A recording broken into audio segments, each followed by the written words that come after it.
Okay, so how to make popcorn. Put the kids to bed because you don't want to share. Number one. Number two, get your stuff together.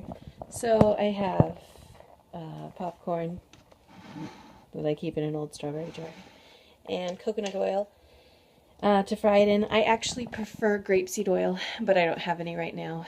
And thanks to Dave Ramsey, I'm on a really tight budget for groceries now.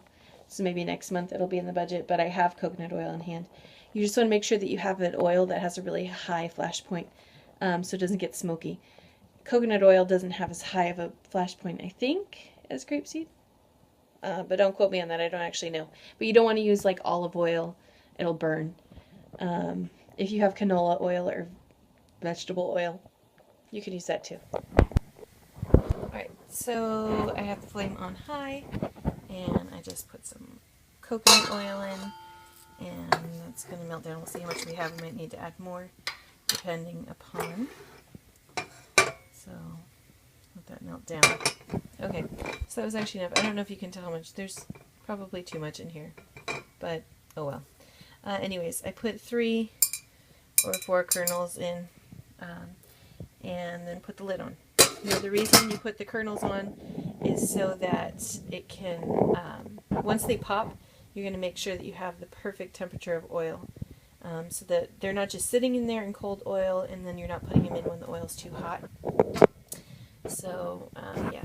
Meanwhile, if you haven't already melted your butter, melt your butter.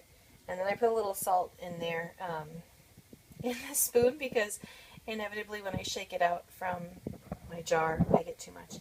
And get your bowl ready because once that popcorn is done, you want to get it out of the pot immediately and into the bowl. 1 popped. We're almost there. Let's see, the other one's popped. Oh, see, there you go.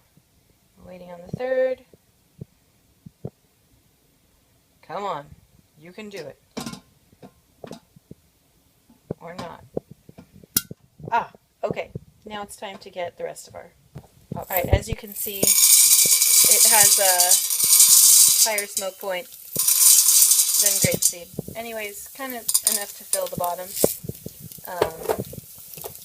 Cover it up. And then, you know, I don't know why I do this. My dad did, I think.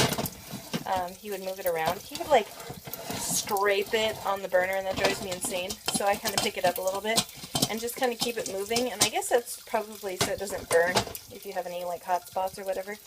And that way, once it starts popping, I usually kind of shake it down. I did turn the heat down a little bit because I'm not used to using the coconut oil, and it was getting smoky. So I still pretty much only cook everything I ever make at the hottest heat possible because I'm a very impatient cook. But that's not a wise way to do it. So there we go. It's going to start popping. Really going crazy up in here. Crazy. It's starting to lift my lid up because I probably put too much popcorn in there. But sue me. I like popcorn. Alright, turn off your flame.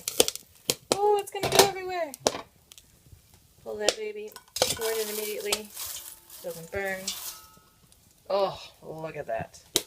Whoa, you just missed an explosion. That was exciting.